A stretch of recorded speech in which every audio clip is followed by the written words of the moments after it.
Assembling your Cresco 10. If you're using the spreader for fertilizer or seed, slide the summer application into position as shown in the video. Locate and tighten the 4 screws and washers to fix the required slider into position. Make sure the screws are not overly tight and the slider can slide backward and forward.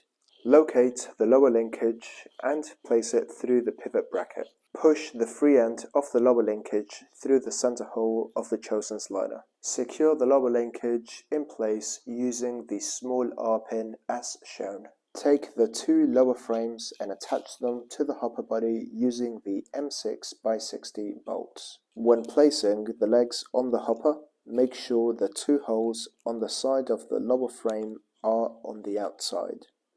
There should be 1 hole on the inside. Tighten the bolts with the M6 nuts. Rotate the hopper body to the position shown. Place the gearbox and impeller in the center hole of the hopper body and let it rest there. Make sure the arrow on the gearbox faces forwards. Place the 1 axle bearing into the hole shown at the bottom of the lower frame. Start by connecting the axle with the first wheel. Push it through the gearbox and bearing on the other side. Ensure the axle bearings are firmly in. Place the remaining wheel onto the other end of the axle. Push the plastic end cap into the center hole of the axle.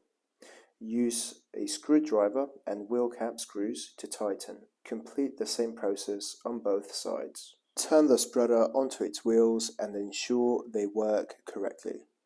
Align the holes at the bottom of the handlebar with the holes at the top of the lower frame. You may need to pull the ends apart slightly to place in position. To assemble the handlebar, use the M6x35 and M6 wing nuts to tighten as shown. Repeat the same process on both sides. Tighten with the M6 lock nuts. Protruding from the back of the hopper body is the pivot bracket as seen on the video. Clip the L-shaped end of the control rod into the hole on the pivot bracket. Feed the other end of the control rod through the hole of the control lever.